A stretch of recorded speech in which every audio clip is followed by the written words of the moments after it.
உலகில்லன் இறையுமென்று அலர்மேல் மங்கை உரை மார்பா நிகரில் புகழாய் உலகம் மூன்றுடையா என்னை யாழ்வானே நிகரில் அமரர் முனிக்கணங்கள் விரும்பும் திருவேங்கடத்தானே புகழ் ஒன்றில்லா ஆடியேன் உன்னடி கீழ் அமர்ந்து புகுந்தேனே. இந்த நாள் உண்மையிலே ஒரு நல்ல நாள். ஏன்னா எனக்கு என்னுடைய ஒரு நல்ல நண்பர் எனக்கு இன்ட்ரடியூஸ் பண்ணார். ஐயாவை ஜாம்பவான் சுவாமிகள் இருக்கார் விருதுநகரில், ஒரு கூட்டத்துக்கு போய் பேசுங்கன்னார். சுப்பையான்னு சைவ சித்தாந்தம், நல்ல மாமனிதர் அவர். சரி, ஒரு ஜோதிட மாநாடு, எவ்வளோ மாநாடுக்கு போகிறேன், எவ்வளோ பேசுகிறோம் அப்படின்னு நினச்சேன்.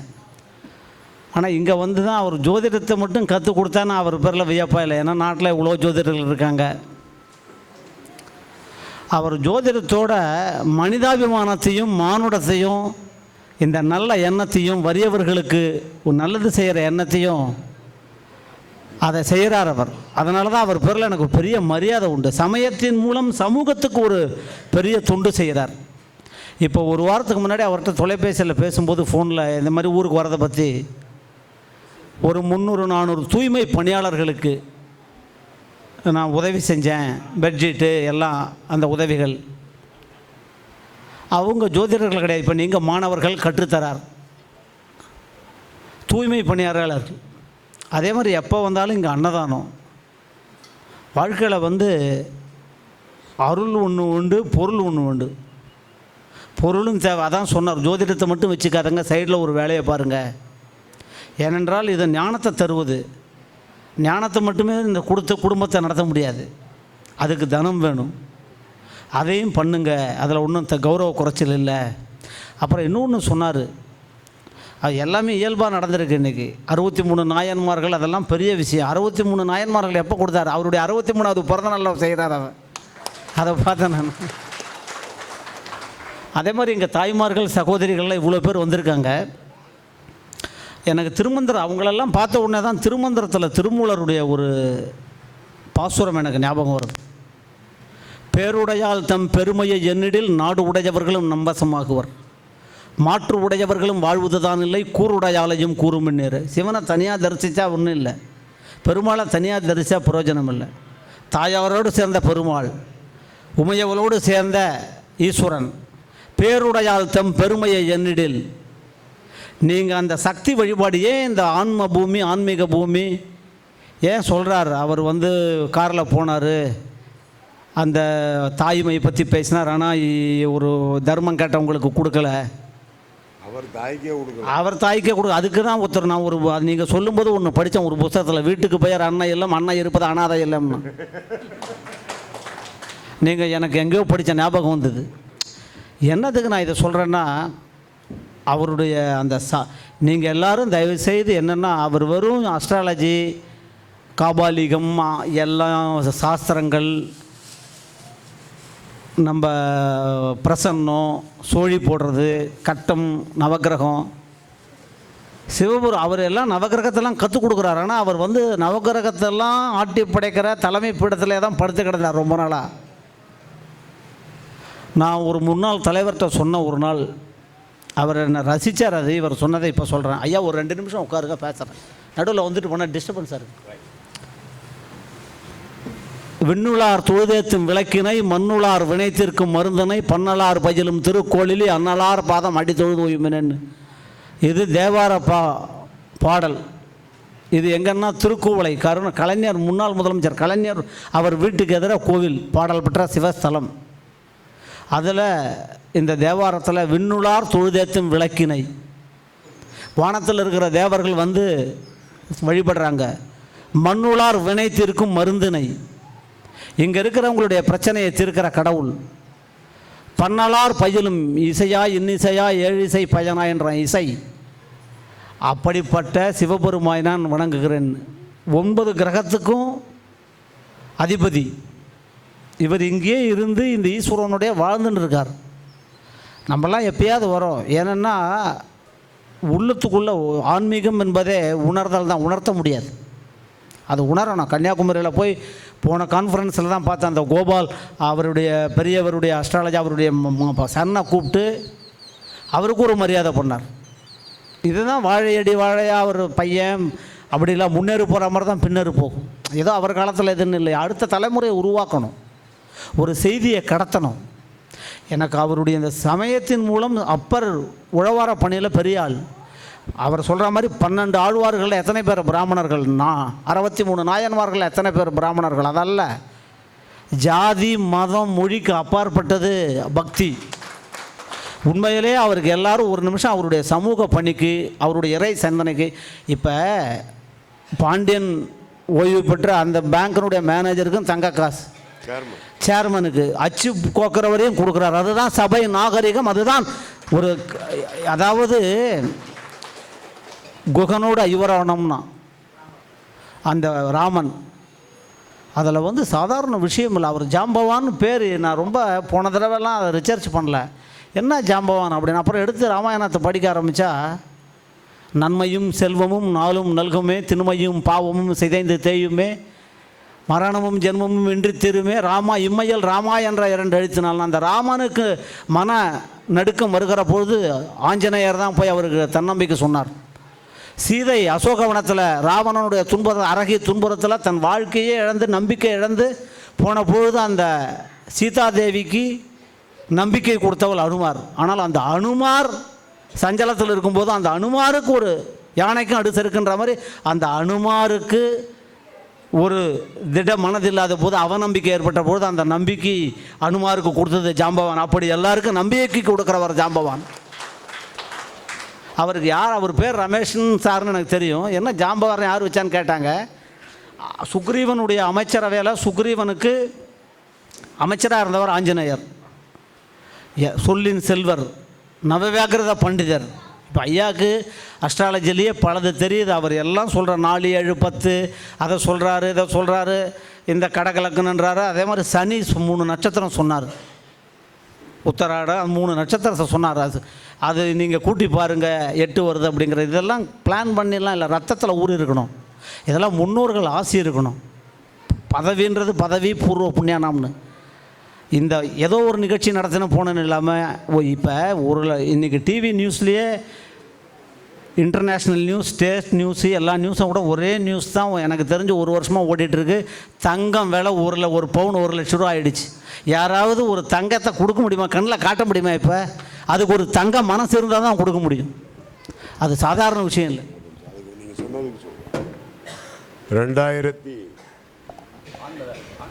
2022ஆம் ஆண்டு ஜோதிட நேத்ரா பத்திரிகையை எடுத்து பாருங்கள்.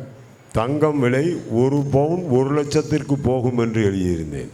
2022 அட்டைப்பட பகுதியில் தங்கம் விலை 1 பவுன் 1 லட்ச ரூபாய்க்கு போகும்னு எழுதியிருந்தேன். அன்னைக்கு எத்தனை கண்டன குரல்கள்! அதெல்லாம் அவர் சொன்ன மாதிரி சற்று சிந்தித்து பார்த்து இந்த செயலாக்கம்.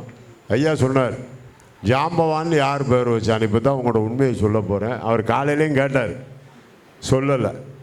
உண்மையிலே என்னை எல்லா பேரும் ரமேஷ்னு கூப்பிட்றத விட நான் கரடி சாமி, கரடி மாட சாமி அப்படின்னு சொல்கிறதுனால இந்த ஜாம்பவானை கரடி கரடி கரடி எங்கள் ஊரில் போய் பாருங்கள், அவன் கரடி சாமிப்பா அப்படிம்பா. ஏன்னா அம்மக்குன்னு ஒரு பேர் வருது. விஜயலட்சுமி நவநீத கிருஷ்ணன் அவர்கள் பாட்டு படிக்கிறாங்க. அவங்க அண்ணாச்சி மிஸ்டிக் செல்வம் உட்கார்ந்துருக்கார். அப்போ ஒருத்தன் அந்த கரடி சாமியை கூப்பிடுங்கன்னா அவர் மிஸ்டிக் செல்வம் டென்ஷன் ஆகிட்டார்.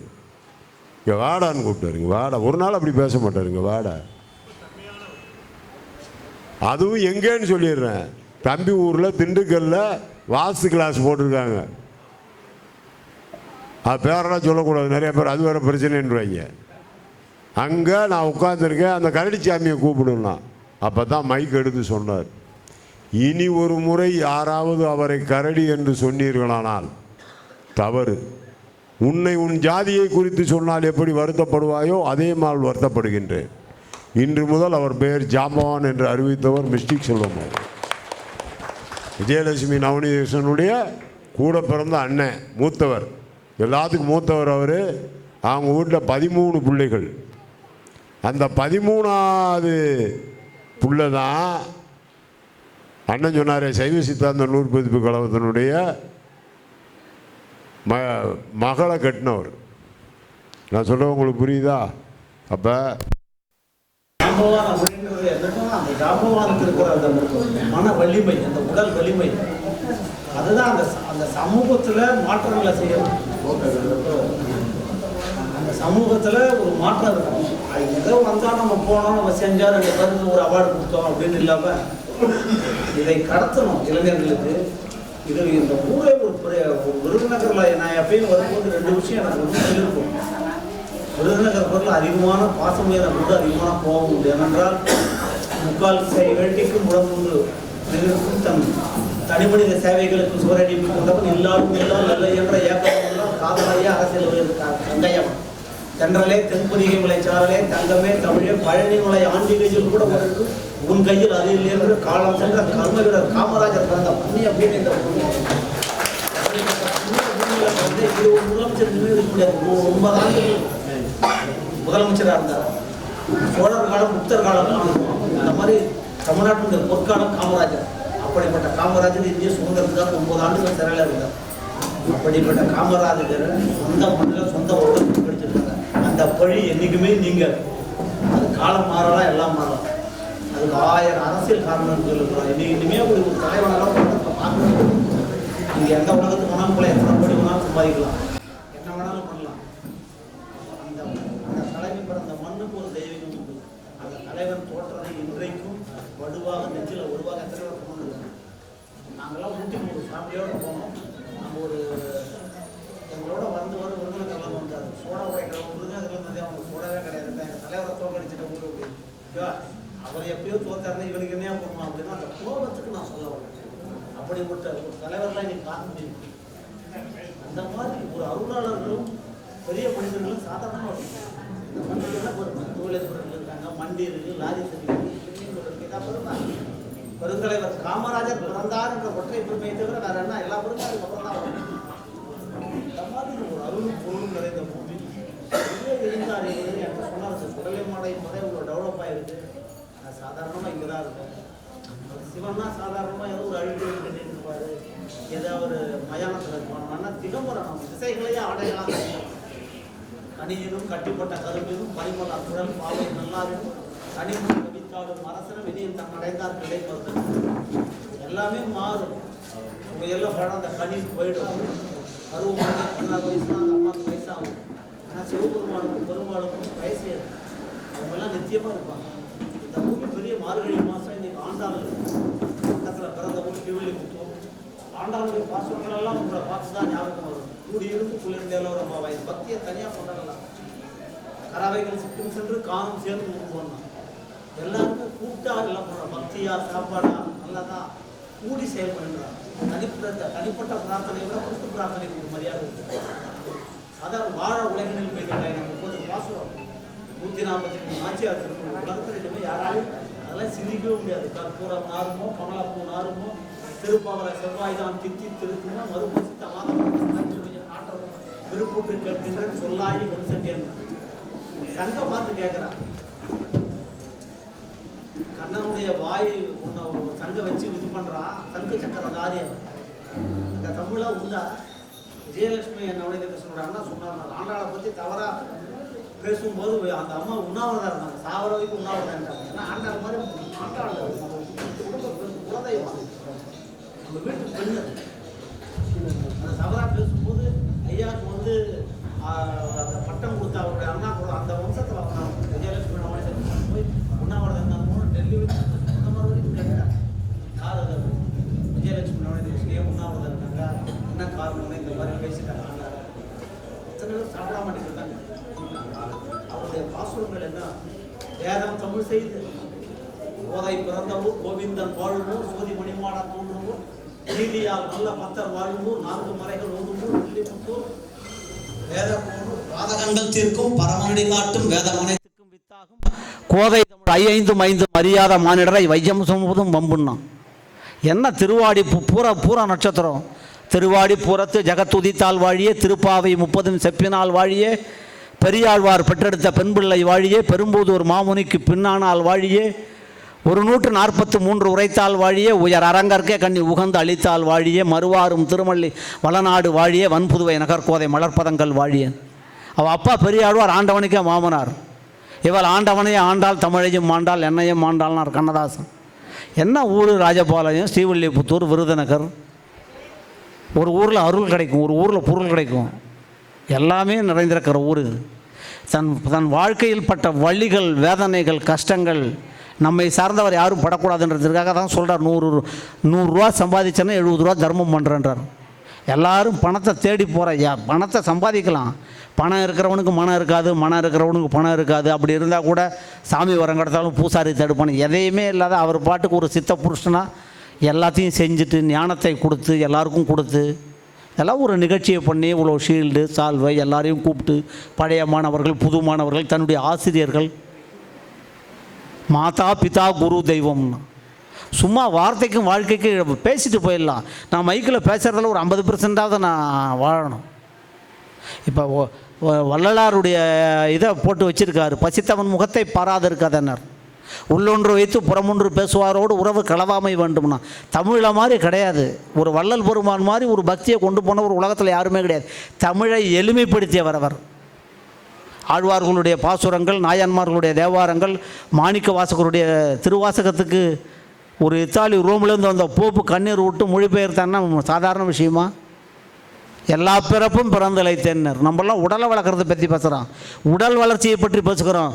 உலகத்திலேயே உயிரின் வளர்ச்சியை, ஆன்மாவின் யாத்திரை வளர்ச்சியை பேசினவர் மாணிக்க வாசகர். அவர் எல்லாரையும் தெரியும். அவர் ஒரு இவர் சிவனை வழிபடுறவர், நான் பெருமாளை வழிபடுறவன். எல்லா நதிகளும் கடல் தான் பிரம்மத்தை நோக்கி போகுது. அவருக்கு எல்லாம் பாசம், எல்லாம் கற்றுக்கணும். இதெல்லாம் படித்து வருது அந்த ஞானம். புக்கு படித்தா கணிதம் படிக்கலாம், ஆங்கிலம் படிக்கலாம், தமிழ் படிக்கலாம். ஞானத்தை எங்கே போய் நீங்கள் படிக்க முடியும்? அது முன்னோர்கள் செய்த தவ பயன். எற்றைக்கும் 7 பிறவிக்கும் முந்தனோடு உற்றமேயாவும் உனக்கே நாம் செய்வோம் மற்ற நம் காமங்கள் மாற்றேளோ ரம்பாயின. என்னால் வாரத்துக்கு வாரம் மாற்ற முடியாத தலைவனா தத்துவத்தன்னா. பிறவியை கண்டு புத்தர் பயப்படுறார், பிறவி பிணின்றார்.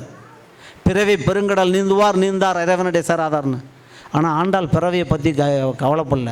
சிற்றஞ்சிறுகாலே வந்து உன்னை சேவித்து உன் பொற்றாமரையை போற்றும் பொருள்களாய் பெற்ற மேத்தில் குளத்தில் பிறந்து எல்லாம் எனக்கு இல்லை, எற்றைக்கும் 7 பிறவிக்கும் உந்தன்னோடு உற்ற. எத்தனை பிறவியாக இருந்தால் நீ என்னை காப்பாற்ற போகிற?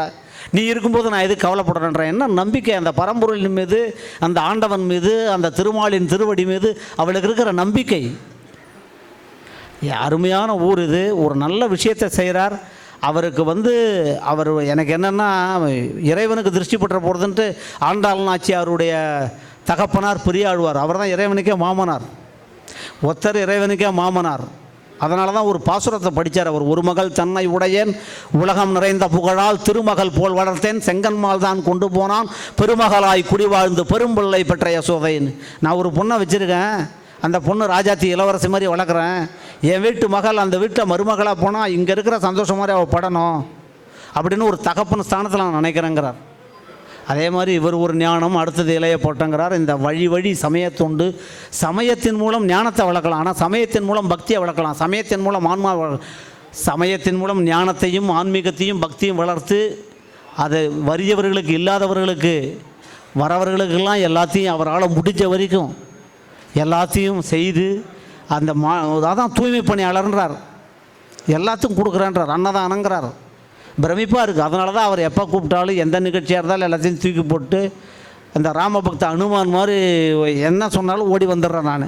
இப்போ போகிறதுக்கு எனக்கு டிக்கெட் கன்ஃபார்ம் ஆகல, வேறு வேண்ட டிக்கெட்டு கன்ஃபார்ம் ஆகல இல்லையா, அவர் சொன்னார்னா ப்ரோக்ராம் கன்ஃபார்ம் அவ்வளோதான். அவருக்கு எல்லோரும் என்னுடைய சின்ன ஆசை அவருடைய அந்த நீடித்த புகழும் நிலைத்த ஆயுளோடும் நிலைத்த புகழோடும் அவர் பல்லாண்டு பல்லாயிரத்தாண்டு பல கோடி 100,000 மல்லாண்ட தின்தோல் மணிவண்ணான்னு அவர் வாழ்ந்து இந்த சமூகத்திற்கு அவருடைய சேவை நமக்கு தேவை. அவர் பயனடணும். அதெல்லாம் நம்மளுடைய பிரார்த்தனைகளை செய்வோம். எல்லாரும் ஒரு நிமிஷம் அவர் நல்லா இருக்கணும்னு ஒரு தயவு செய்து எழுந்து நின்று கைத்தட்டுங்க. அதான் என்னுடைய சிறப்பு அழைப்பு.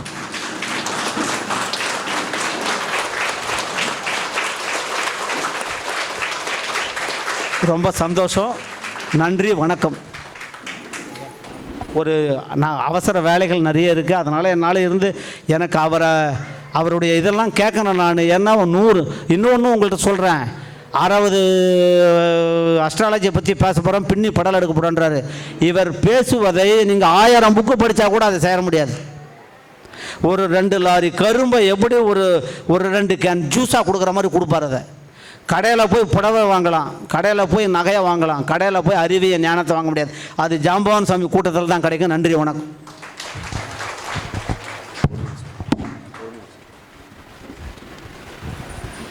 அன்புசால் நண்பர்களே, உள்ளத்தில் நல்ல உள்ளம் உறங்காது, வல்லவன் வகுத்ததடா, கர்ணா வருவதை எதிர்கொள்ளடா அப்படின்னு சொன்னான். அவருக்காண்டி ஒரு பெரும் பாக்கியம், அவர் ஆழ்வார் பாசுரங்களே படுவார். இன்றைக்கி 2026ஆம் ஆண்டு. அவருக்கு எத்தனையோ பேர் எத்தனையோ கொடுத்துருப்பாங்க, இல்லைன்னு சொல்லலை. என் கையால் ஒரு திருப்பதி வெங்கடாஜலபதியினுடைய டைரி தான் அவருக்கு என் மனதார நான் கொடுக்குறது, எத்தனை கொடுத்தாலும் சரி.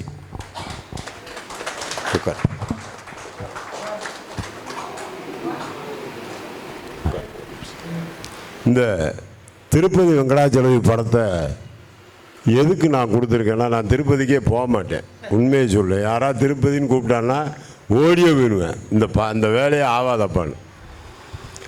ஆனால் திருப்பதி என்பது ஒரு அருமையான கடவுள். அங்கே பணத்தை கொண்டாந்து கொட்டிக்கிட்டே இருக்கான். அங்கே எண்ணுறதுக்கு ஆள் இல்லை. சலடை போட்டு சலிச்சு பார்க்குறாங்க, கவுண்டர் வச்சு எண்ணி பார்க்குறாங்க. ஆனால் அந்த பணத்தில் தர்ம காரியங்கள் நிறைய நடக்குது. இந்த திருப்பதி படத்தை எதுக்கு கொடுத்துருக்கேன்னா, 2027ஆம் ஆண்டுக்குள் என் அன்பு சகோதரனுக்கு ஒரு நல்ல இல்லத்தரசியும் 2 ஆண் பெண் குழந்தைகளும் கிடைத்து அவர் ஒரு சொந்த வீட்டில் வாழ வேண்டும் என்பது என்னுடைய லட்சியம். அது எதுக்காக வேண்டி சொல்கிறேன்னா, பக்கத்தில் உட்காந்துருக்காலாம் யாரோ நினைக்காதீங்க. இவர் ரோஹிணி, அடுத்து உட்காந்துருக்கவர் ரோஹிணி, இங்கிட்டு உட்காந்துருக்கவன் கேட்ட, நான் அங்கிட்டு உட்காந்துருக்கவன் கார்த்திகை நட்சத்திரம் அருள்வேலு. சோடி எப்படி சேர்த்துருக்கேன் நான். அவளை லேசுக்குள்ளே யாருக்கிட்டையும் எந்த விஷயத்தையும் என்கிட்டருந்து எடுக்க முடியாது.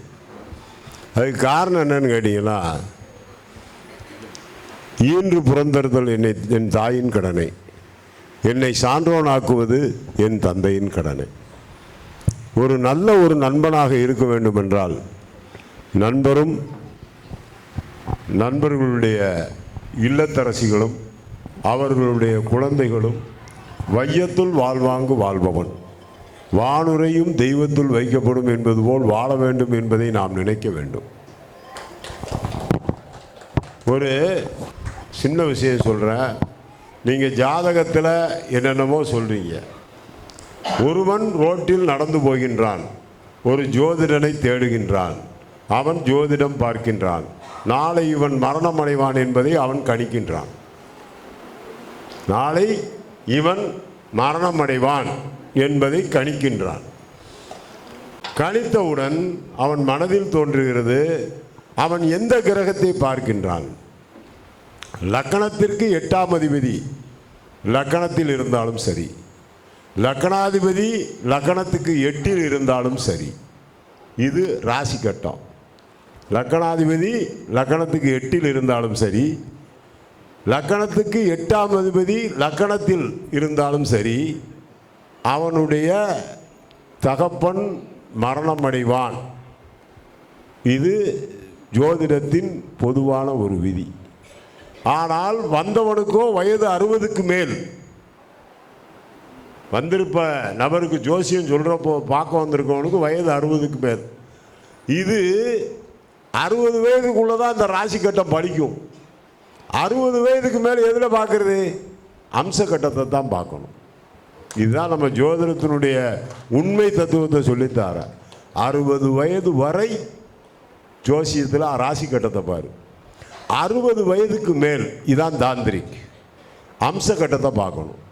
ஏன்னா 60க்கு 60 அவர் 2வது தாலி கட்டிடுறாரு, சஷ்டியத்துவ பூத்தின்னு பண்ணிடுறாங்க.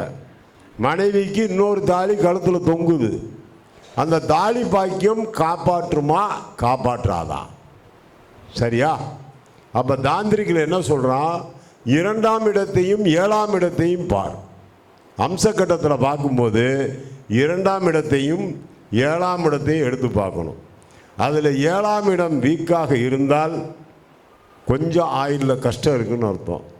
ஆனால் 2ஆம் இடத்தை பாவக்கிரகங்கள் பார்த்து இரண்டாம் இடத்தில் பாவிகள் அமர்ந்து அந்த திசையோ புத்தியோ நடந்தால் கண்டிப்பாக அவன் மரணம் அடைந்து விடுவான்.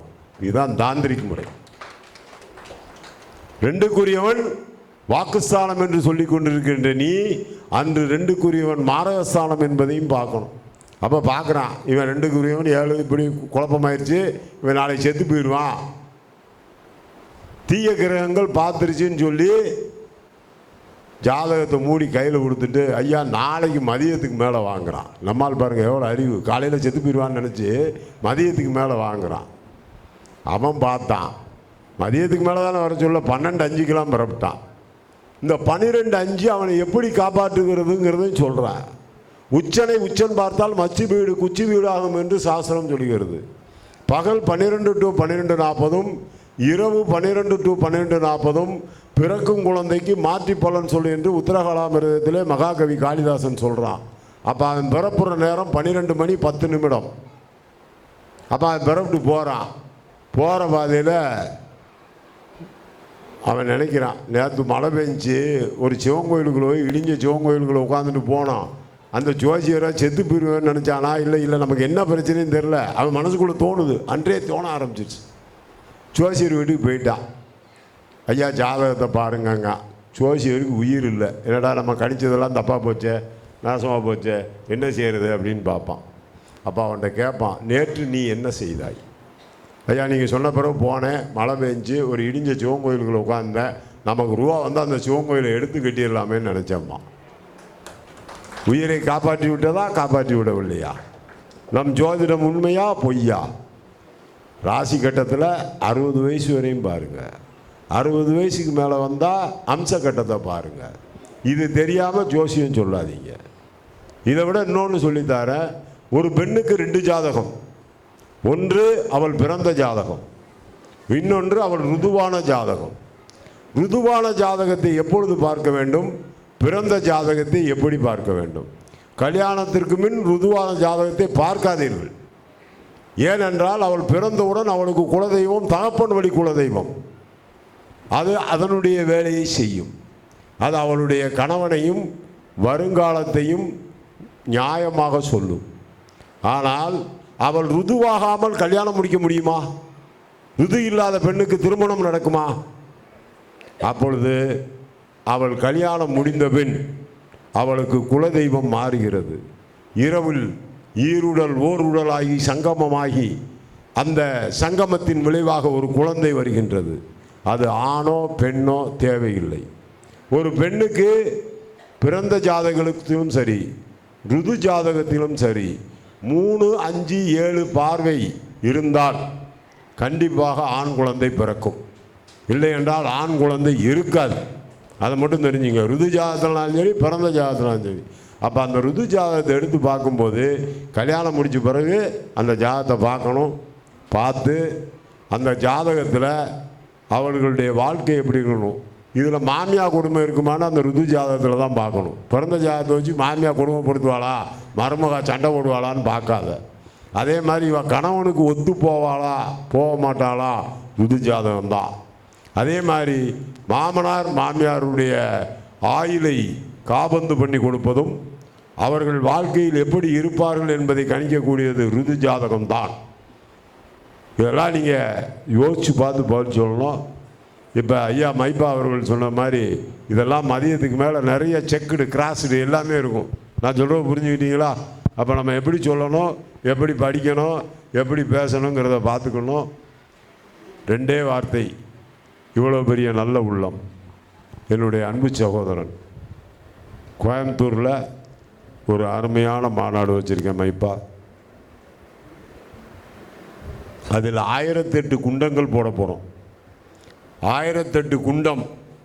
1008 குண்டத்துலேயும் ஜோதிடர் தான் உட்கார்றார். கோயம்புத்தூரில் அசுவமேத யாகம் நடக்க போகிறது. 1008 குண்டங்கள், 1008 செப்பு குண்டங்கள், 1008 குண்டம், 1008 வேஷ்டி துண்டு, 1008 எல்லா அம்சங்களும் கொடுத்து சாலி கிராமம் ஒன்று உங்களுக்கு கொடுக்க போகிறோம். அந்த சாலி கிராமத்தில் நீ தினமும் பூஜை பண்ணணும். அதுக்கு தகுதி உள்ள அவர்களை தேர்ந்தெடுத்து மெக்ரா என்னும் இறைவன் படைப்பான குதிரை அதிலே ஐம்பொன்னால் அடிக்கப்படக்கூடிய ஒரு அருமையான 6 அடி 1 அங்குலம் உள்ள ஒரு வேல் அந்த குதிரை மேலே வச்சு அசுவமேதையால் நடக்க போது மருதமலை முருகன் கையில் கொண்டு சேர்க்க போகிறோம். அந்த 2 தினங்கள் மாநாடு இந்த உலகையே திரும்பி பார்க்க வைக்கும் உங்களை. அதில் தினசரி 1 மணி நேரத்துக்கு ஒருக்க மைப்பா நாராயணன் அவர்கள் ஆழ்வார் பாசுரம், ஆண்டாள் பாசுரம், சிவபுராணம் எல்லாம் படித்து அவர் தான் அதை பூரா நடத்தி கொடுக்க போகிறாரு. அந்த 2 நாள் எனக்காக உனக்கு எத்தனை பணி இருந்தாலும் சரி அதை நீங்கள் தான் ரிலே பண்ணுறீங்க. அன்று தான் இந்த ஜோதிட சமுதாயம் என்பது உண்மையிலேயே இருக்கின்றது என்பதை இந்த ஜாம்பவான் சாமிகளாகிய நான் சத்திய பிரமாணமாக எடுத்துக்கொள்கின்றேன். சுதர்சனம் என்னும் ஒரு சக்கரம் சுத்த போதுங்கிறத அங்கே தான் பார்க்க போகிற. இவ்வளோ பெரிய இடம், இவ்வளவு பணம், இவ்வளவு வேள்வி, இவ்வளவு யாகம், இவ்வளவு ஞானம் இறைவனா சத்தம் போடுறான். அந்த அம்மாவால் நடக்க முடியாது. புரிஞ்சுக்கிட்டியா? இறைவன் எப்படி வரான்னு தெரிஞ்சுக்கோ. அவங்க மேலே இறங்கி சொல்கிறான். அவர் கையில் ஒப்படைச்சிட்டு ஆண்டொன்று போனால்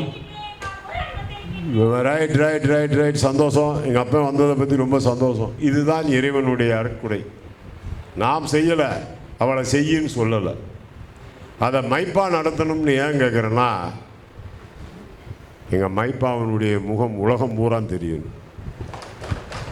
வித்தின் ஃபோக்கஸ். அந்த ஃபோக்கஸ் அவருக்குள்ளே இருக்கக்கூடிய அந்த எம்பெருமான் கிருஷ்ண பரமாத்மா 10 தசாவதாரங்களும் இருந்து புகழ்பாடி கொண்டிருக்கின்றான். முருகனுக்கு மாலோன் முருகனை மன்றாடி மைந்தனை வானவர்க்கு மேலான தேவனைன்னு. திருமால் இல்லாத முருகன் கிடையாது. அருணகிரிநாதர் திருப்புகழில் முருகனை புகழ்ந்ததை விட திருமாலை தான் நிறைய புகழ்ந்திருக்கார்.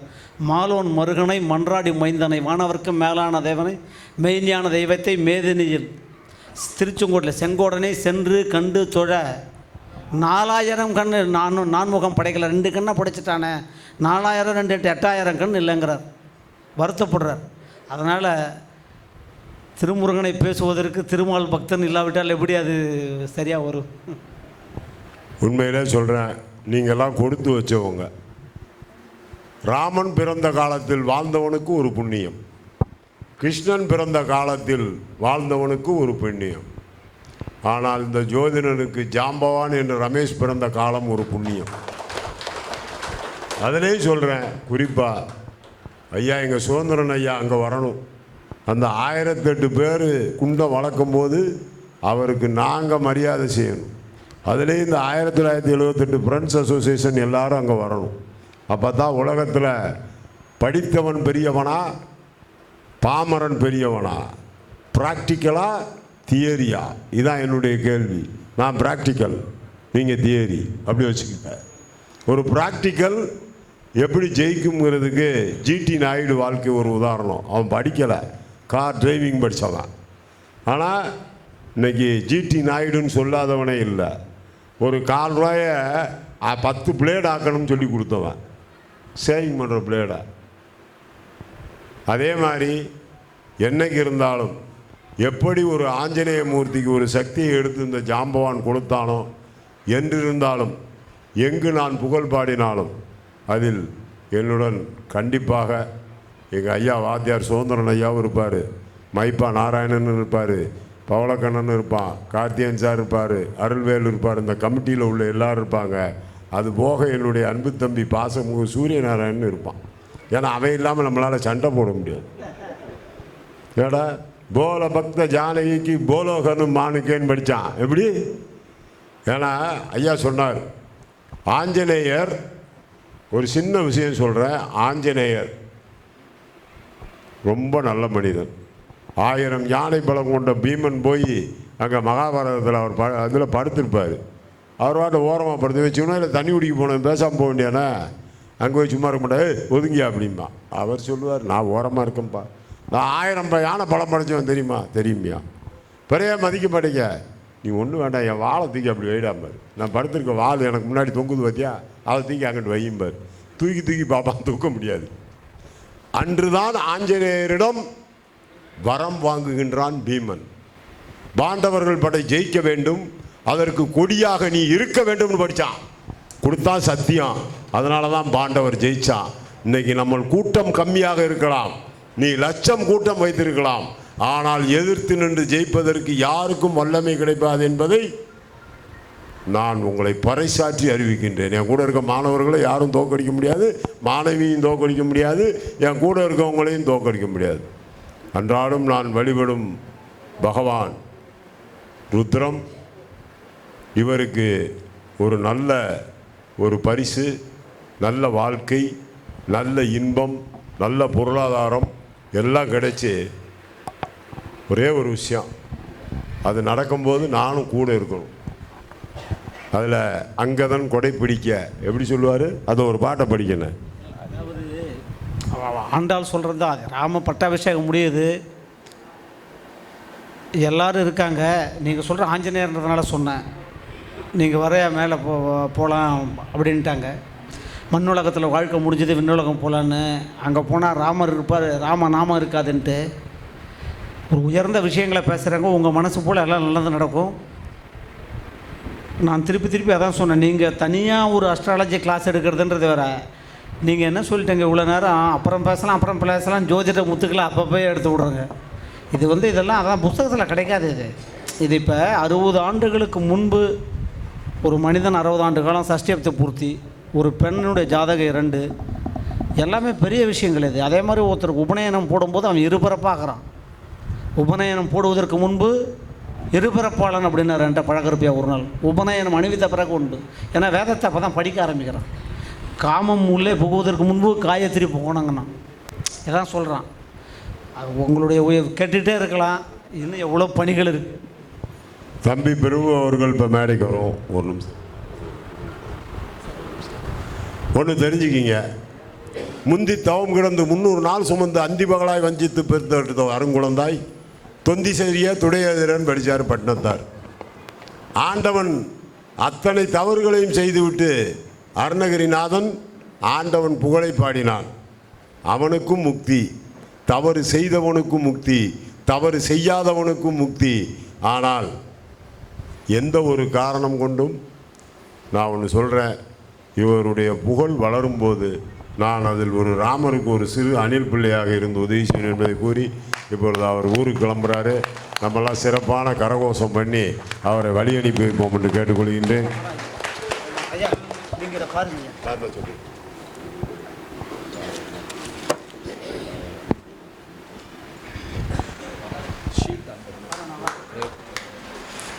அன்பு சகோதர சகோதரிகளே, எல்லாம் அமருங்க.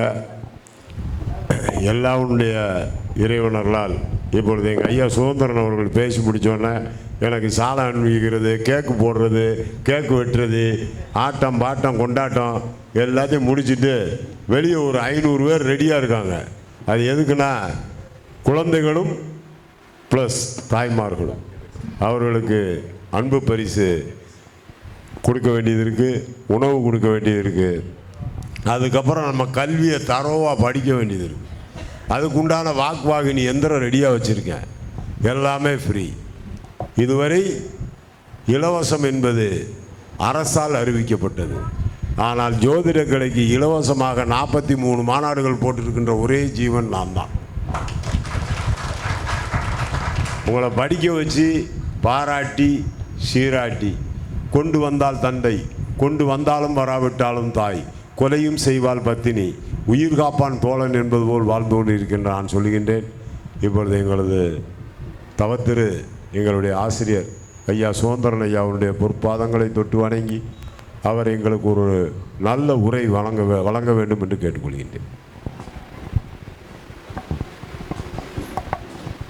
மதிப்புக்கும் மரியாதைக்கும் உரிய எங்களது பள்ளி ஆசிரியர் ஐயா சுதந்திரன் ஐயா அவர்களுக்கு இந்த குழுவின் சார்பாக நன்றியை தெரிவித்துக் கொள்கிறோம். இன்று நடைபெறுவது 40 விழா. முதலாவதாக நண்பன் 63வது பிறந்தநாள் விழா. ஜோதிட நேத்ரா என்ற இதழ் வருகிறது, அந்த இதழினுடைய 16வது ஆண்டு விழா. அடுத்தபடியாக சுதர்சன் அஸ்ட்ராலஜி லேர்னிங் சென்டரினுடைய துவக்க விழா. இன்னும் இறுதியாக இது 43வது இலவச ஜோதிட மாநாடு. ஒரு நண்பனினுடைய வாழ்நாளில் இது அத்தனையும் ஒரு மைல்கல். ஒரு இதழ் 16 வருடம் நடத்துவது என்பது மிக கடினமான விஷயம். இன்றும் எத்தனையோ இதழ்கள் வந்தது, கடைகளில் நீங்கள் பார்த்திருப்பீர்கள், அத்தனை இதழ்களிலும் இப்போ நின்று போய்விட்டது. ஜோதிட நேத்ரா இதழ் தொடர்ந்து வந்து கொண்டிருக்கிறது. அதேபோல் ஒவ்வொரு மாநாடு நடத்தும் போதும் நண்பனினுடைய சிரமங்கள் எனக்கு நன்றாகவே தெரியும். நம்ம குழந்தைக்கு கல்யாணம் பண்ணால் எப்படியோ எவ்வளோ கஷ்டம் இருக்குமோ அத்தனை கஷ்டங்களும் இந்த 43 ஜோதிட மாநாடுகளிலும் அனுபவித்து கொண்டிருக்கக்கூடியவர். ஒருத்தர் ஒரு தடவை மாநாடு நடத்தலாம், 2 தடவை மாநாடு நடத்தலாம், இல்லை 5 தடவை மாநாடு நடத்தலாம். அதுக்கு பிறகுலாம் நடத்தவே முடியாது. நானெல்லாம் கூட 2 தடவை நடத்தியிருக்கேன், அதுக்கு பிறகு நடத்த முடியல. ஆனால் என் நண்பன் 2 தடவைக்கு மேலே நடத்தியிருந்தானா தஞ்சாவூர் பஸ் ஸ்டாண்டுக்கு எதிர்த்த வீட்டில் விற்றுருப்பேன். நல்ல வார்த்தை. இப்போ 43வது ஜோதிட இலவச ஜோதிட மாநாடு பெரிய மைல்கல். இந்த நேரத்தில் நாங்கள் 1978 எங்கள் ஆசிரியரை விட்டு பிரிஞ்சிட்டோம். ஏறக்குறைய 45 ஆண்டுகளுக்கு பிறகு தான் அவரை நாங்கள் சந்திக்கிறோம். இங்கே உள்ளூரில் இருந்தால் கூட ஒருத்தருக்கு ஒருத்தர் பார்த்துக்க மாட்டோம். அதுதான் இங்கே உள்ள பண்பு. ஒருத்தருக்கு ஒருத்தர் ரொம்ப நல்லா பழகி பேசியிருந்தா கூட அப்படி தான் இருக்கும். எல்லாம் என்னென்னா வியாபார நோக்கம் அப்படியே போயிடுச்சு. அப்படி தான் சாரை போய் பார்த்து முதல் தடவை சொன்னோம், கண்டிப்பாக வாரண்டா அப்படின்னாரு. எங்களுடைய தாய் தகப்பனுக்கு பிறகு அடித்து வளர்க்கக்கூடிய ஒரே உரிமை உள்ள நபர் அவராக தான் இருப்பார். நான் நல்ல வேளை அவர்கிட்ட படிக்கலை. எங்கள் அப்பாவுக்கு ரொம்ப நெருங்கிய நண்பர், நான் படிக்கலை. அப்போ இந்த மாதிரிலாம் சொன்னார், நீ தானடா அப்படின்னாரு. அது மாதிரி உரிமையோட டா போட்டு பேசுறதுக்கும் எல்லாத்துக்கும் உள்ளவர். இந்த நேரத்தில் எனது நண்பனையும் எங்களுடைய நண்பர்கள் 1978 SSLC ஃப்ரெண்ட்ஸ் அசோசியேஷன் நண்பர்களையும் இணைந்து வாழ்த்தும்படி கேட்டுக்கொண்டு அமைகிறேன். நன்றி, வணக்கம்.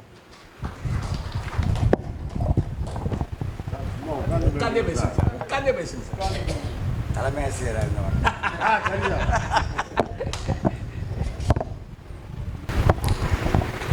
அன்பு உள்ளங்களே,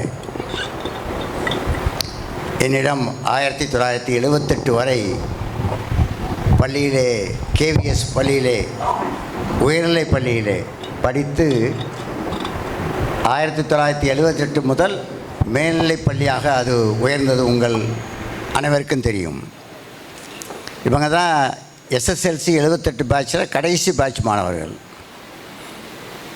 இவங்க எனக்கு அறிமுகமானது நிறைய பேரை பார்ப்பேன். ரமேஷ் தம்பியை அடிக்கடி நான் பார்ப்பேன். ஏன்னா என்னுடைய தாயார் வீடு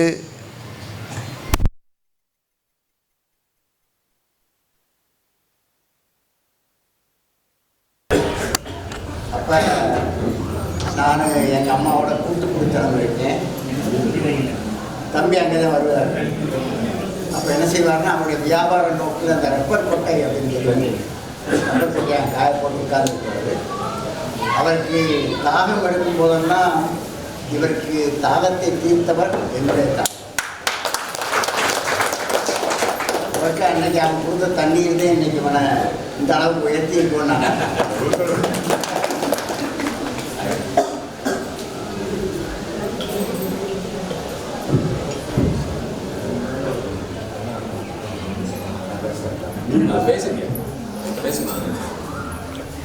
இந்த விழாவிலே நானும் எனது துறையாரும் கலந்து கொள்வதில் பெருமை அடைகிறேன்.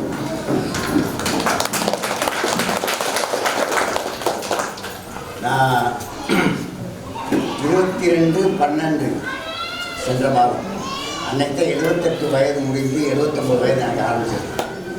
இந்த 78 பேட்ச் எப்படியோ நான் 78 முடிச்சு 79 அவருக்கு அதுக்காகத்தான் இந்த விழாவுக்கு என்னை கூப்பிட்டு ரொம்ப பெருமைப்படுத்துகிறாங்க அப்படின்னு நினைக்கிறேன். உங்களுக்கு ரமேஷ் வந்து ஜாம்பவானாக இருக்கலாம், ஆனால் என்னை பொறுத்த வரைக்கும் அதே ரமேஷ் தான். பார்த்தீங்களா, விருதுநகரில் இருக்கக்கூடிய மருத்துவர்கள் அனைவரும் என்னுடைய மாணவர்கள். ஆனால் சில எல்லா டாக்டரும் சார் அங்கே போயிட்டு நீங்கள் என்னை அடையன்னு கூப்பிடுங்க சார், தம்பின்னு கூப்பிடுங்க அப்படின்னு. எவ்வளோ கூட்டம் இருந்தாலும் நான் போயிருக்கேன். நானும் என் துணைவியார போனேன். ப்ரையாரிட்டி எங்களுக்கு கொடுத்து கூப்பிடுவாங்க. வெளியே நீங்கள்லாம் இருந்தீங்கன்னா எங்களை வைங்க. இந்த கருத்து இப்போ என்னடா வந்தால் மாதிரி அந்த அளவுக்கு மரியாதை கொடுத்தார்கள் என்றால் நான் அவர்களுக்கு எந்த அளவுக்கு கல்வியோடு அன்பை கற்றுக் கொடுத்திருக்கிறேன் என்பது. ஏன்னா கன்சல்டிங் ஃபீஸை வாங்க மாட்டேன். கேட்டால் சார் நாங்கள் உட்கார்ந்துருக்கிறத உங்களால் தான் சார். கண்ணன் சொன்னேன் என்கிட்ட படிக்கலை அடி வாங்கலைன்னு. அவன் படிச்சிருந்தா கூட மருத்துவர் ஆனாலும் ஆகியிருக்கும். நம்ம அஸ்ட்ராலஜி சென்டரில் ஒரு மருத்துவ காலேஜே கூட ஆரம்பிச்சு. ஏன்னா ரமேஷுக்கு பவளக்கண்ணன் ஒரு பெரிய கண்ணன், நல்ல உறுதுணையாக இருக்கிறார். எனக்கு எங்கள் வீட்டுக்கு முதல்ல வரும்போது சொன்னால இப்போ கூட சொன்னேன். வந்தோடனே சார் நான் மாணிக்கம் சார் பையன் சார் அப்படின்ட்டு அதான்டா நீ அப்படின்னு நான் சொன்னேன். நான் இல்லை, அந்த அளவுக்கு உரிமையோடு இருப்பேன். ஆகவே இந்த விழாவிலே நாங்கள் கலந்து கொள்வதில் பெருமை அடைகிறோம். இன்று நான் ஒரு பெரிய உண்மையை தெரிந்து கொண்டேன். ஒரு பெண்ணானவர் ருதுவாகுவதற்கு முன்பு ஜாதகம், ருதுவானதுக்கு அப்புறம் ஒரு ஜாதகம், பிறந்த வீடு, புகுந்த வீடு, கல்யாணம் ஆனதுக்கு அப்புறம் புகுந்த வீட்டினுடைய நிர்ணயத்தை அவள் தான் நிர்ணயிப்பான்னு சொன்னாங்க. எங்களுடைய சொந்த வாழ்வில் நாங்கள் அதைத்தான். எங்கள் மகள் எங்களிடம் இருக்கும் வரை ராணியாக இருந்தார். வீட்டுக்கு போனால் ராணியாக இல்லைனாலும் இளவரசியாக இருக்கா. அதாவது பல சங்கடங்கள். அதனால் அவளுக்கு ஒரு ரெட்டை குழந்தையை, பெண் குழந்தையை வாங்கி கொடுத்து அவங்க இந்த மார்ச்சில் 12ஆம் வகுப்பு தேர்வு எழுத போகிறாங்க. ரமேஷ் வீட்லேயும் ஒரு ரெட்டை குழந்தைகள் இருக்குதுன்னு நான் கேள்விப்பட்டேன். இப்போ தான் பார்த்தேன். அவங்க ராமர் லட்சுமணனாக இருக்கா இல்லாமல் ராமர் சீதையாக இருக்காங்க. இந்த ஜோதிட Nethra publication, Sudarshan astrology remedies இணைந்து வழங்கும் முப்பெரு விழா இப்பொழுது பேராளி ரோடு, கருப்பசாமி நகர், விருதுநகர் ஸ்ரீ சுரலேஸ்வரர் சன்னிதானத்தில் சிறப்பாக நடைபெற்று கொண்டிருக்கிறது. இவ்விழாவில் ஜாம்பவான் சுவாமிகள், ஏன் அவர் ஜாம்பவான் வந்தார் அப்படின்னு சொல்லி ஒரு 3 நாளைக்கு முந்தி கூட என்னுடைய மனைவி என்கிட்ட அது ஏன் அவர் ஜாம்பவான் கேட்டால், இன்றைக்கி அவளுக்கு அந்த சந்தேகம் தீர்ந்திருக்கும்னு நினைக்கிறேன். உண்மையிலேயே ஜாம்பவான் தான். இன்னும் நீங்கள் தான் பார்க்க போகிறீங்க கூட இருந்து. நான் எப்போயாவது வருஷத்துக்கு ஒருக்க தான் கூட இருந்து பார்ப்பேன். அவருடைய 63வது பிறந்தநாள் விழா இன்றைக்கி கொண்டாடுறாரு. அதுவும் இன்றைக்கி தான் இவருடைய நண்பர் ஒருவர் சண்முகவேல் மூலமாக தெரிஞ்சுக்கிட்டு இங்கே வந்திருக்கார். இப்போ தான் வந்தார். சார் ஒவ்வொரு வருஷமும் பார்த்துட்டேன் ஒன்று, ஒவ்வொரு வருஷமும் ரமேஷ் பிறந்தநாள் விழா இப்படி தான் சார் கொண்டாடுறேன்னு சொன்னேன். எனக்கு தெரியாது, காலையில் தான் சொன்னேன் அன்னைக்கு. ஆகவே இதுபோல் அவர் இன்னும் பல பிறந்த நாட்களை கொண்டாட வேண்டும். நாங்களும் அதில் கலந்து கொள்வதற்கு எல்லாம் வல்ல இறைவன் எங்களுடன் இருப்பார். அதில் இன்று சுதர்சன் அஸ்ட்ராலஜி லேர்னிங் சென்டர் துவக்க விழா ஆரம்பித்து ட்ரஸ்டீஸ் எல்லாம் நியமிச்சிட்டார். பார்த்துக்கிங்க, நான் என்னுடைய உரையை ஆரம்பிப்பதற்கு முன்பாக அந்த அஸ்ட்ராலஜி லேர்னிங் சென்டருக்கு நானும் என்னுடைய இல்லத்தரசியும் எங்களுடைய குடும்ப உறுப்பினர்களும் எல்லோரும் நல்லா இருக்காங்க. மகா பேரம்பேத்தி எல்லாம் நல்லா இருக்காங்க. புதுக்கணக்கு நாங்கள் போடுறோம். நாங்கள் ஒரு 10,000 ரூபா நன்கொடை அளிக்கிறோம். அதாவது ரமேஷ் அஸ்ட்ராலஜி லேர்னிங் சென்டரில் சுவாமி வரவுன்னு போட்டு வரவு வைப்பாங்க. நீங்கள் சுவாமி வர வச்சுட்டு சுதந்திரன் சார் வரவு 10,000 எழுதிக்கிங்க. ஏன்னா இங்கே வந்ததுக்கப்புறம் தான் எங்களுக்கு தெரிஞ்சிச்சு இதனுடைய சிறப்பு. இதுவரைக்கும் நாங்கள் கேள்விப்பட்டதே இல்லை. மிக நன்றாக செயல்பட ஆரம்பிக்க போகிறீர்கள். இந்த அஸ்ட்ராலஜி லேர்னிங் சென்டருக்கு என்னென்ன உதவி என்ன வகையில் வேண்டுமோ நீங்கள் என்னடா கேளுங்க. என் மண்டையில் நிறைய இருக்குது. நானும் என்னுடைய அறிவை கொடுப்பேன். ஆனால் உங்களுடைய ஆன்மீக அறிவு என்கிட்ட ரொம்ப கிடையாது. கடவுளை கும்பிடுவோம், குலதெய்வத்தை வழிபடுவோம், அவ்வளோதான். என்னுடைய மனைவிக்கு வந்து ஆன்மீகம் ரொம்ப உண்டு. ஏன்னா அவள் ஸ்ரீவில்லிபுத்தூரில் ஆண்டாள் பிறந்த ஊரில் பிறந்தவ. அவளுடைய பேரே வத்சலா தான். அதெல்லாம் கடவுள் கொடுத்த கிஃப்ட் தெரியும் உங்களுக்கு. இதெல்லாம் இந்த ஒரு நாற்பெரும் விழாவை இப்போ நடத்திக்கிட்டு இருக்கோம். நம்பலாம், நீங்கள் நடத்தி கொண்டிருக்கிறீர்கள்னு சொல்ல மாட்டேன், நானும் சேர்ந்து தான் நடத்திக்கிட்டு இருக்கோம். இவ்விழாவிலே சாதனையாளர் விருது, நான் நிறையா விருது வாங்கியிருக்கேன். எங்கள் வீட்டுக்கு வந்தோடனே பார்ப்பாங்க எல்லோரும், என்ன சார் இது, என்ன சார் இது, என்ன சார், நிறையா வாங்கியிருக்கேன். ஆனாலும் ஒரு ஆன்மீக விழாவிலே சாதனையாளர் விருது வாங்குவது இதுதான் முதல் தடவை. ஆன்மீக மாநாட்டுக்கெல்லாம் போவோம், இருப்போம், வந்துடுவோம்.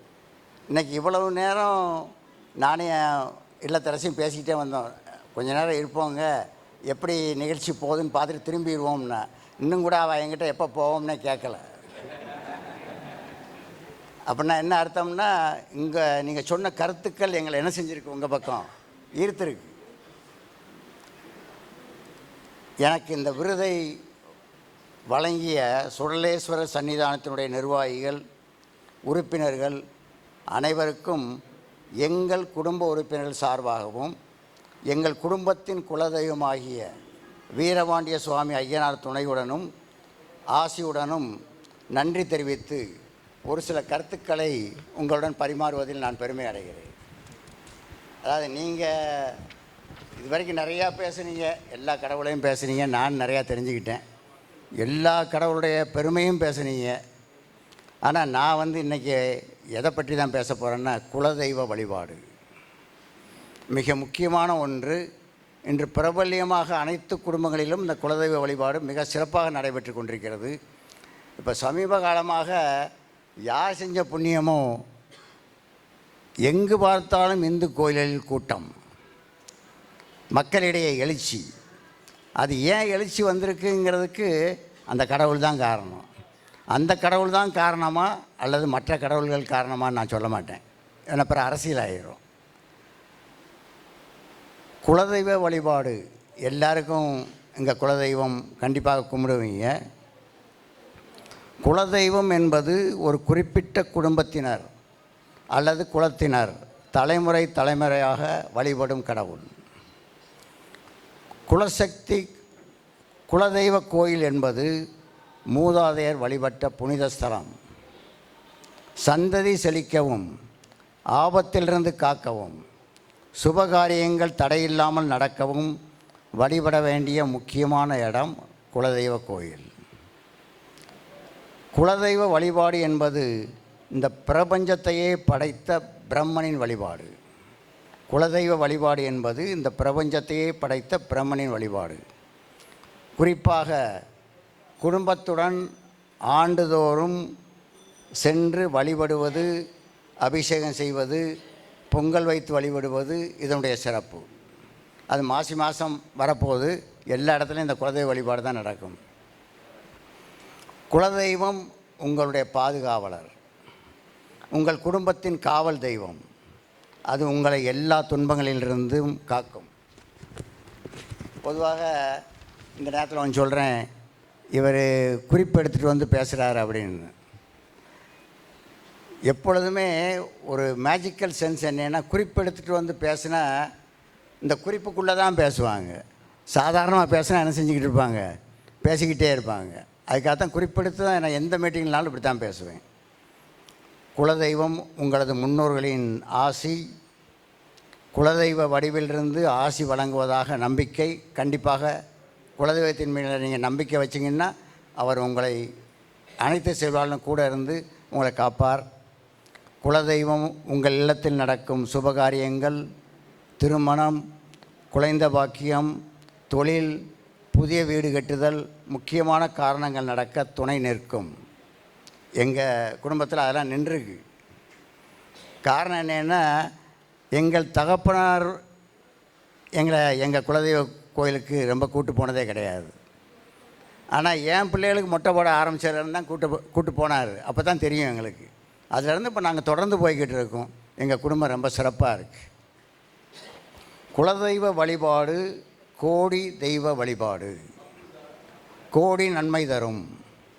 நம் வம்சத்தை காக்க முதலில் ஓடி வரும் உயிர் தெய்வமே குலதெய்வம். வாழ்வதற்கு காற்று எப்படி முக்கியமோ அதுபோல் குலம் தழைக்க குலதெய்வம் மிக முக்கியம். வாழ்வதற்கு காற்று எப்படி முக்கியமோ அதுபோல் குலம் தழைக்க குலதெய்வம் மிக முக்கியம். குறிப்பாக சொன்னால் குலதெய்வம் நிறையா பேர்த்துக்கு கனவுல வராது, குறிப்பாக வராது. ஆனால் குலதெய்வம் கனவில் வருவது மிகவும் நல்ல சகுனம், தெய்வீக ஆசீர்வாதம். இந்த வீட்டில் சுப நிகழ்வுகள், தொழில் முன்னேற்றம், நினைத்த காரியங்கள் வெற்றி, வாழ்வில் அமைதி என்பதை குலதெய்வம் உங்கள் கனவில் வந்தால் எல்லாம் சொல்லும். ஆனால் நிறைய பேருக்கு குலதெய்வம் வராது. நம்ம எப்பயுமே என்னென்னா முருகாம்போம், மற்ற சாமியை தான் கும்பிடுவோம். குலதெய்வ வழிபாட்டை ஒருவர் ஒழுங்காக செய்து கொண்டு வருகிறார்களோ அவர்களை எந்த எதிர் சக்தியும் எதிர்த்து நிற்காது, ஒன்றும் செய்ய முடியாது. குலதெய்வத்திற்கு அப்படி ஒரு சக்தி இருக்கிறது. நான் மனமகிழ்ச்சியுடன் உறுதியுடன் சொல்லுகிறேன், குலதெய்வத்தை மறக்காமல் வழிபடுவது சிறப்பு. தாங்கள் எனக்கு இந்த ஜோதிட மகாநாட்டில் அளித்த சாதனையாளர் விருது, கல்விப் பணியில், சமுதாய பணியில் நான் பெற்ற அனைத்து விருதுகளையும் விட மிக பெருமைக்குரிய உயரிய விருது என்று என் ஆழ்மனம் கூறுகிறது. ஏனென்றால் ஒரு ஆன்மீக விழாவிலே இறை நம்பிக்கை ஒன்றையே குறிக்கோளாக கொண்டு செயல்படும் இந்த ஜோதிட மகாநாட்டில் ஆன்மீக பெரியோர்கள் முன்னிலையில் இதை நான் பெற்றது என்னுடைய வாழ்வில் மறுபடியும் ஒரு புதிய அத்தியாயம் என்று நினைக்கிறேன். மறுபடியும் என்னை பெருமைப்படுத்திய உங்களுக்கு நன்றி கூறி, எல்லாம் வல்ல இறைவன் உங்கள் அனைவருக்கும் நல்ல உடல் ஆரோக்கியத்துடன் நீண்ட வாழ்நாளை அளிக்க இறைவனை பிரார்த்திக்கிறேன். நன்றி, வணக்கம்.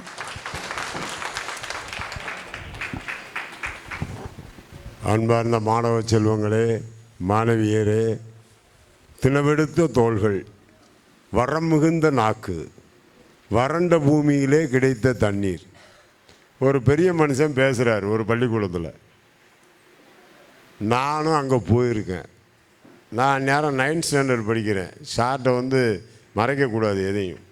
ஒரு பள்ளிக்கூடத்தில் கூப்பிட்டு போய் ஒரு பெரிய மனுஷன் மேடையில் பேசுகிறார். அதில் என்ன பேசுகிறாரு? கொஞ்சம் சத்தம் போடாதீங்க. தொட்டனை தூரும் மணற்கேணி மாந்தர்க்கு கற்றனை தூரும் அறிவுன்னு சொன்னார். தொட்டனை தூரும் மணற்கேணி மாந்தர்க்கு கற்றனை தூரும் அறிவுன்னு சொன்னார். தம்பி கேட்க போட எடுத்துட்டீங்கன்னா போயிரு. நான் அவர் சொல்கிறார், அதிகமாக படிக்க படிக்க தோண்டி தோண்டி வந்த மாதிரி ஊற்று மாதிரி வரும்னாரு. சார், ராஜஸ்தான் தார் பாலைவனத்தில் போய் நம்ம 2 பேரும் தோண்டுவோம், என்னைக்கு தண்ணி வர நான் என்னைக்கு படிக்கன்னு கேட்டேன். அந்த ஆசிரியர் இருக்கார், சொல்லக்கூடாது, சண்டைக்கு வந்துடுவார். நான் சொல்ல போகிறேன், எனக்கு எவ்வளோ அகராதி இருக்குன்னு தெரியுதா? தொட்டனை தூரும் மணற்கேணி மாந்தர்க்கு கற்றனை தூரும் அறிவு. நீ தோண்ட தோண்ட தோண்ட தண்ணி ஊற்று வரும்னாரு. ராஜஸ்தான் தார் பாலைவனத்துக்கு போவோம் சார், தண்ணி வருதா இல்லையான்னு பார்ப்போம்னா. இதுதான் வேட்டியை போட்டு கவுத்துறதாடா. நான் ஜோதிடத்தில் மதிக்க தகுந்த பெரியவர் தமன செட்டியார். அதற்கு அப்புறம் உலகத்தில் இறைவனே மனிதனாக பிறந்தது என் அண்ணா ஜாம்பவான் சுவாமிகள்.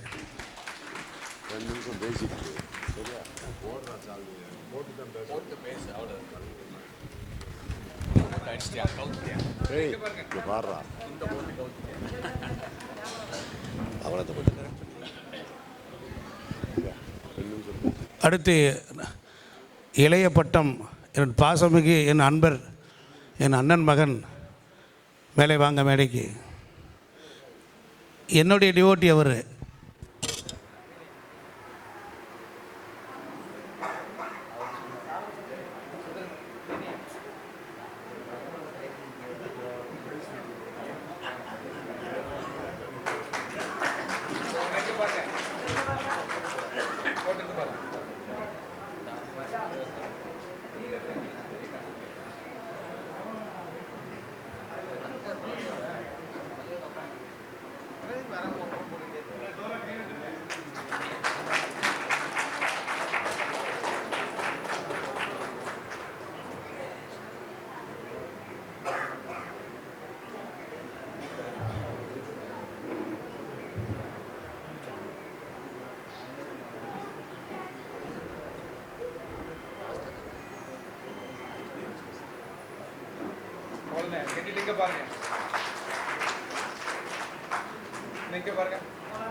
அதுக்குள்ளே இது அடங்க. ஐயாவுடைய ஆசிரியர் எனக்கு ஆசிரியர் தான்.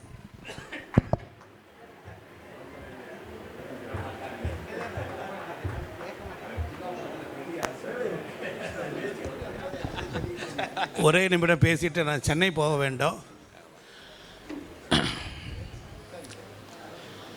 எல்லோரும் கொஞ்சம் ரிலாக்ஸாக இருங்க. மைப்பா நாராயணன் வந்து சொன்னார், மைப்பா நாராயணன் சொன்னார், ஜாம்பவான் சுவாமிகளை பற்றி சொன்னார். எல்லாரும் தெரிஞ்சுக்கணும், ஜோதிடத்தில் அவரை மிஞ்சிய அளவுக்கு எனக்கு ஞானம் இல்லை. அவரோடு உறவாடி மகிழ்ந்து தொழில் செய்ததினால் கிடைத்த விஷயங்களை பகிர்ந்து தருகின்ற அருந்ததி என்கிற ஒரு பெண், அவளுடைய கணவன் வசிஷ்டர். வசிஷ்டர் பிரம்மத்திலிருந்து தோன்றியவர், ஹிரண்ய கர்ப்பத்திலிருந்து தோன்றியவர். அவருக்கு வந்து பிறப்பும் கிடையாது, இறப்பும் கிடையாது. அவருக்கு 100 பிள்ளை பிறக்குது. அதில் முதல் பிள்ளை பேர் சக்தி மகரிஷி. என்ன பேர்? எல்லாரும் வாயில் சொல்லுங்க, சக்தி மகரிஷி. அந்த அம்மாவோட மனைவி பேர் அதிசுரியந்தின்னு பேர். என்ன பேர்? அதிசுரியந்தி. அவருக்கு பிறந்த பிள்ளை தான் பராசரர். ஜோர கைதட்டுங்க, எழுச்சின்னு கைதட்டுங்க. ஜோதிடத்தின் தந்தை பராசரர். அந்த சக்தி மகரிஷி காடுகளில் வசித்தவர். நடந்து போனார்னா செடி கொடியெல்லாம் இருக்குது பாருங்கள், உரசின உடனே எப்படி உடனே உடலில் உரசிய உடனே சஞ்சமே மயச்சமே பிரியஞ்சமே நுகாமச்சமே காமச்சமே சச்சமேன்னு அப்படியே வேதம் பாராயணம் பாடும். அதுபோல் என் அண்ணன் ஜாம்பவான் சுவாமிகள் உரசினாள் ஜோதிடம் காற்றுக்களை சொன்னார்.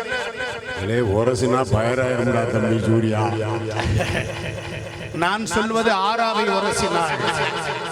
எப்படி எப்படி ஆரோ நெருப்பென்ற நெடுமாறன் அழகை உருவான அண்ணாமலையன் 2.5 கலந்த ஜோதி ஜாம்பவான் சுவாமி. இன்னொரு விஷயம் சொல்றேன். பூமி பிறப்பதற்கு ஒரு நாள் முன்னே பிறந்தவர் ஜாம்பவான். ஜாம்பவான் ராமாயணத்திலும் இருந்தார், ஜாம்பவான் கிருஷ்ணயுகத்திலும் இருந்தார்.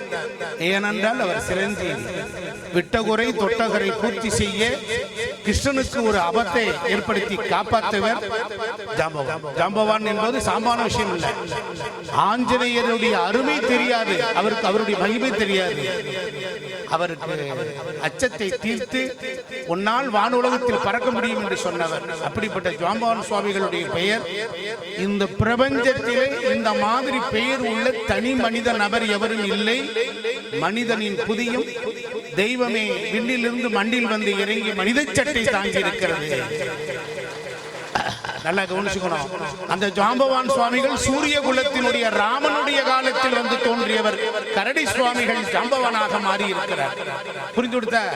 அதனால ரமேஷ் என்றாலும் சூரிய பகவான், சூரிய குலத்தை சார்ந்தவர், சூரிய குலத்தை காக்கிறவர். சூரியனும் சந்திரனும் இரண்டும் இணைந்திருக்கிறார்கள். ஒருவரை சொல்லி காற்றுக்கலை.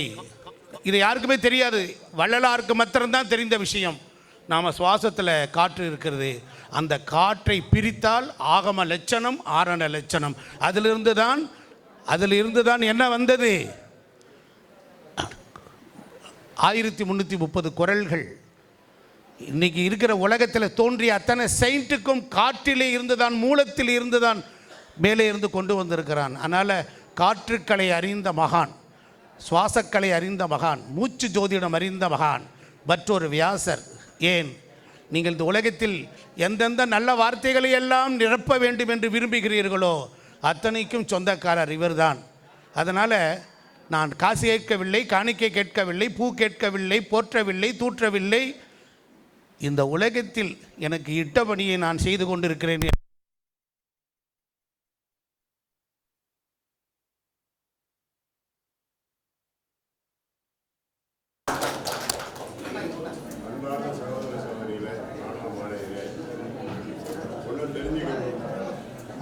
அப்பாவுக்கு ஒரு டைரி கொடுத்தேன். இந்த டைரி யாருக்கு கொடுக்க போறேன்னு எனக்கே தெரியல. அந்த தைரிய அவன் கையில் நல்லோரை வாழ்வதும் நன்றே, நல்லவை கேட்பதும் நன்றே, நல்லோருடன் வாழ்வதும் நன்றே. எனக்கு ஒரு வார்த்தை சுத்தம் அப்படின்றது வளர்ந்து ஜாதகம்